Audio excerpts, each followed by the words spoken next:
What's up, guys?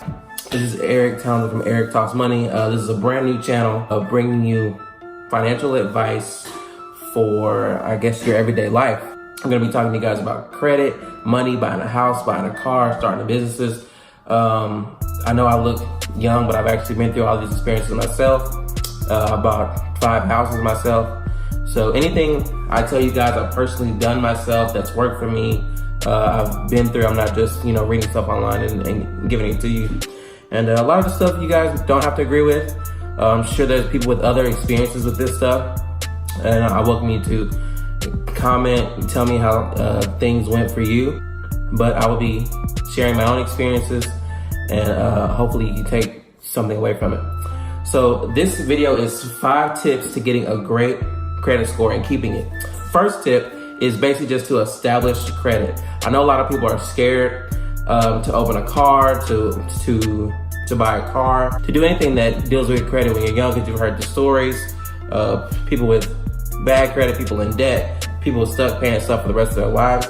But that's because they did it wrong. You guys don't have to. So establish credit. My best advice would be to open a credit card that has a limit of, say, $500. It's not enough that it'll destroy you, but if you get a little while with it, you'll max out at $500, and it won't be the end of the world. It'll be a manageable amount for you to pay off.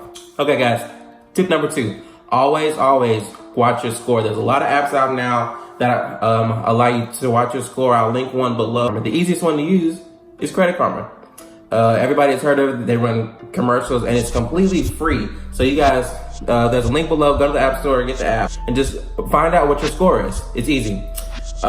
When you do get that score, keep in mind, if you don't have anything on there, it might be a high number, but if you haven't established any credit, that score might not be completely accurate. They basically start your score about a 680. Now, whenever you go to do anything, such as buy a car, they'll look at that score and say, oh, you have a nice score, but you haven't established a real score yet.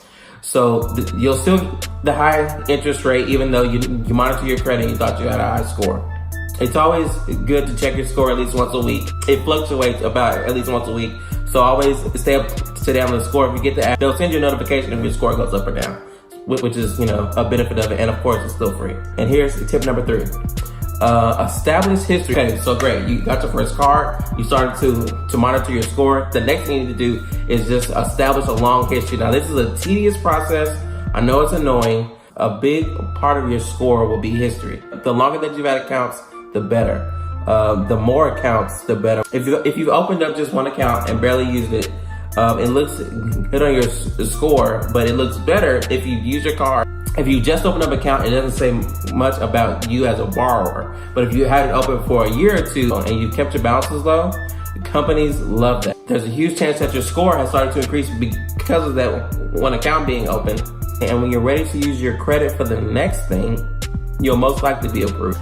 Okay, guys, tip number 4, keep your balances low. So you're at the point where you're establishing history with your accounts. You want to keep your balances on those accounts low. This is the pitfall that most people just slide into, okay? They say, great, I have $1,000 in credit, and they go spend it all. If you open a credit card, it should not be used to pay for things you cannot afford. And that's a whole video in itself. It'll be about the best ways to use your credit card. I bet you guys are wondering, how much should I actually keep on my card? And that's a tricky question. So it just depends.